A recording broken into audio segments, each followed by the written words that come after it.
Yo, what's up mga kaibigan? Nalina tayo magkwentuhan. Ang Boston Celtics ay isa pa rin nga kung hindi man sila ang pinakamalakas sa team sa buong NBA ngayon. Sila ay meron pa lamang isang talo sa season na ito kung saan umabot pa nga ito sa overtime at natapos sa dikit na score na 119-116.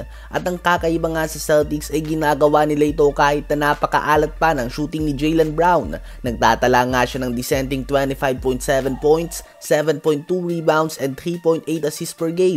Subalit sa last 3 games na nga ay 1 of 21 lang nga siya sa 3-point line at sa buong season naman ay 40% lamang siya sa field. Bukod dyan ay injured pa nga si Kristaps Porzingis mga kaibigan. Hindi pa siya naglalaro ngayong regular season. Isang player na nag-average din last season para sa Celtics ng 20 points and 7 rebounds per game. At opensa pa lang nga yan. Wala pa dyan ang kanyang impact na dala pagdating sa depensa. Bukod sa coaching, magandang ikot ng bola, team effort at solid team chemistry, malaking dahilan sa kanilang successful start sa season na ito ay ang mala MVP performance si Jason Tatum na tila ba may gusto nga siyang patunayan ngayon. Sila ni Anthony Davis ang nagawi ng unang Player of the Week awards at sa season na ito ay nagtatala siya ng 30.5 points, 7.6 rebounds and 5.2 assists per game.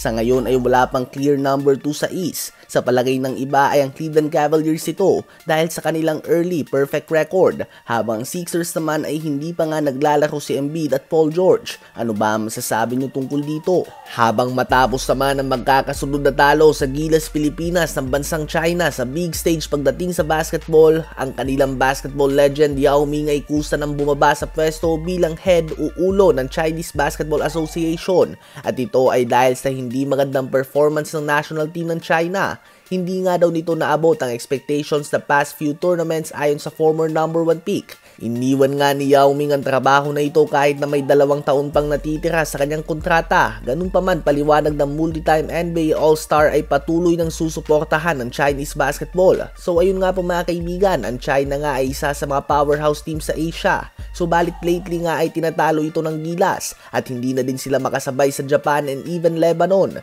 Sa ngayon, ang men's Chinese basketball team ay kailangan gumawa ng pagbabago dahil tila ba na pag-iiwanan na sila ng mundo ng basketball, ang number 1 sport sa kanilang bansa. Ano ba ang masasabi niyo tungkol dito? Habang si Luka Doncic naman ay nagtatala pa din ngayong season ng 27.2 points, 8.4 rebounds and 6.2 assists per game. Dissenting stats nga yan, subalit 6 points, 1 rebound and almost 4 assists less yan kumpara sa average niya last season. Ganun pa man na nakakapanibago dito ay ang kanyang efficiency. Si Luka ay 48.7% sa field at 38.2% sa 3 points last season. Ngayon nga ay bumagsak ito sa 38.7% sa field at 29.2% lamang sa 3 points. Napakalaking pinagkaiba nga yan mga kaibigan. Ganun pa man ay maaga pa nga sa season at kayang-kaya na pa itong mapataas at mabago. Subalit sa ngayon ay hindi nga siya pasok sa top 5 or even top 10 performers tulad na nakasanayan natin sa kanya.